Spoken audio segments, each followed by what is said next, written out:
तो hi friends नमस्कार। तो ये देखिबार हुए सकाळु सकाळु मो माँ को ब्रश करेकी ब्रश करके मॉर्निंग वॉक कराऊली सकाळु सकाळु चलाऊली। तो आम से घर भितर ही चलाऊली गोटे साइड सब धान कभर कर रही जाता तो मुझे चलाऊली। तो आपने देखिपे मुझे गोटे गोड़े मो गोड़े पेलिकी चलाऊली मो गोड़े गोड़ को पेलुली कारण गोड़ टोटाल ही उठुनी। तापर मुझे चल सारी पलि आसली खाइबा देवाक। तो ये मुझे खाइबा देदेली। तो खाइबा देला बेले ना से सब बेले कहे मुझे खाएनी बोली खाइबनी बाध्य करके मत खाइबा ही दबा पड़े। तो खाइबा दे सारी मेडिसिन दे सारी मुझे पलि आसली मो रोसई कम। तो ये मुझे 1.5 केजी पाखापाखि आंब नहीं कंचा आंब को धोईकी भल भाव में पोछि नहीं। तो एबे मु तार चोपा सब बाहर करने पीस पीस छोट छोट साइज करके काटी नेबी। आ मु आज आंब खट्टा बनैबी ता सहित अंगूर मध्य पकेबी। आंब अंगूर मिक्स खट्टा बनैबी केमिति प्रस्तुत करछि देखो। आंब अंगूर मिक्स खटा पाई आमको ये आंब दरकार कटा आंब मुझे नहीं सहित ये चीनी नहीं जाइए। तो सहित ये अंगूर नहीं सहित ये किसी कॉर्नफ्लोर ता सहित ये भृषंग पत्र नहीं जाइए।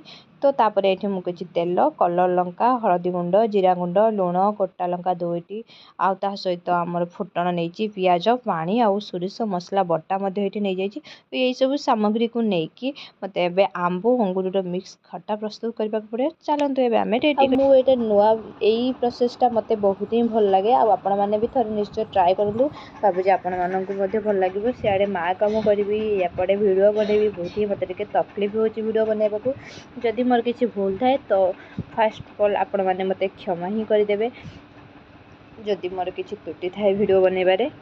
तो यही सब सामग्री तो आपण मान सहित मुझे देखी नेली सेयार करनेली। तो चलते एवं आम पलैबा चुली को। तो ये मुझे कड़े गरम है से किसी तेल पकईनेली पकई सारापर फुटण पकईली गोटा लंका पकईली भृषंग पत्र पकईली और भल भाव में किसी समय भाजी नेली। भाजी सारापर मुझे कंचा आंब धोईकी काटिकी पूरा रखी पकई नहीं किसी समय भाजी नहीं।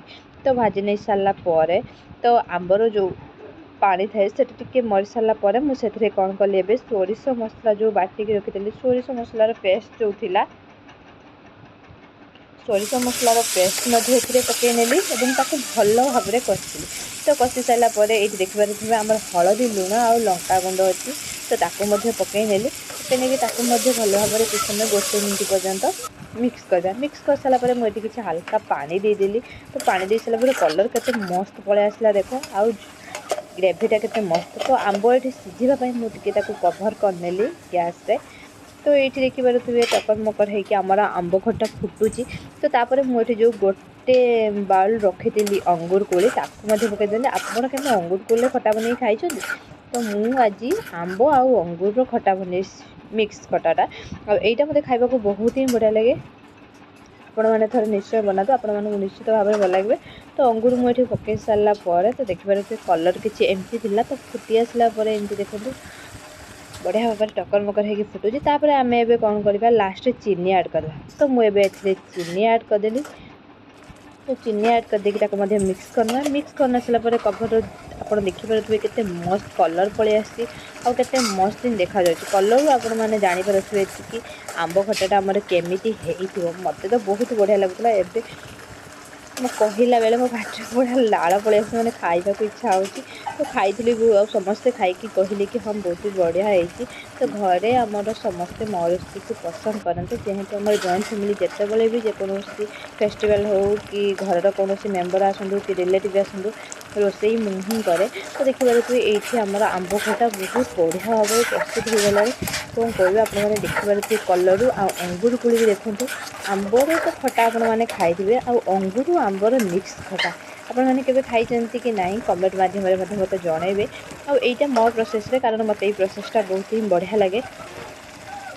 कलर बहुत मस्त पलि आसी ये पलि आसला कॉर्नफ्लोर मु गोटे चमच कॉर्नफ्लोर रखी पानी देकी गोलाई नेली मुझे खट्टारे देदेली। आपण मैंने केवे ट्राए कर अंगूर आंब खट्टा पकईकि मुझे कॉर्नफ्लोर देकी पुणी गली। तापर लास्ट को जीरा गुंड रखी पकईकि भल भाव में मिक्स करनेली। कौन कहि आपण मानक केते जिनिस देखा जाऊला खाइबा को बहुत ही टेस्ट लगुला पाटी लाड़ ही बाहरी जाऊँ। तो ये देखिपे मुझे आपण मान सहित ସେୟାର କରିଦେଲି ଆମ୍ବ ଖଟା। ଯଦି ଆପଣମାନଙ୍କୁ ମୋ ଭିଡ଼ିଓଟି ଭଲ ଲାଗିଥାଏ ତାହେଲେ ମୋ ଚ୍ୟାନେଲକୁ ସବସ୍କ୍ରାଇବ୍ କରିଦେବେ। ମୁଁ ମୋର ମାଆର କାମ ସାରି ଆପଣମାନଙ୍କ ପାଇଁ ଭିଡ଼ିଓ କେତେ କଷ୍ଟରେ ରେଡ଼ି କରୁଛି ଆଉ ଆପଣମାନେ ବି ମୋ ଚ୍ୟାନେଲକୁ ସବସ୍କ୍ରାଇବ୍ କରିଦିଅନ୍ତୁ ଆଉ ପାଖରେ ଥିବା ବେଲ୍ ଆଇକନ୍କୁ ପ୍ରେସ୍ କରି ଅଲ୍ ବଟନ୍ରେ ସିଲେକ୍ଟ କରି ରଖନ୍ତୁ, ଯାହାଦ୍ୱାରା କି ଯେତେବେଳେ ମୁଁ ଯେଉଁ ନୂଆ ନୂଆ ଭିଡ଼ିଓ ଅପଲୋଡ଼ କରିବି ତାର ନୋଟିଫିକେସନ୍ ସର୍ବପ୍ରଥମେ ଆପଣଙ୍କ ପାଖରେ ଯିବ, ଯାହାଦ୍ୱାରା କି ଆପଣ ମୋର ଭିଡ଼ିଓ ଦେଖିପାରିବେ, ମୋର ରୋଷେଇ ଭିଡ଼ିଓ ଦେଖିପାରିବେ, ତା ସହିତ ମୁଁ ମୋ ମାଆଙ୍କର କି କାମ କରୁଛି ସେଇଟା ମଧ୍ୟ ଦେଖିପାରିବେ। ଆଉ ଯଦି ଆପଣମାନଙ୍କୁ ମୋ ମାଆଙ୍କର ଭିଡ଼ିଓ ଦରକାର, ଡେଲି ଲାଇଫ୍ ଭିଡ଼ିଓ, ତ ଆପଣମାନେ ମୋତେ କମେଣ୍ଟ ମାଧ୍ୟମରେ କହିପାରିବେ, ଯେହେତୁ ମୁଁ ମୋ ମାଆଙ୍କର ଡେଲି କ'ଣ କରେ ତାର ଭିଡ଼ିଓ ଆପଣମାନଙ୍କ ସହିତ ସେୟାର କରିବି। ରହିଲି, ନମସ୍କାର।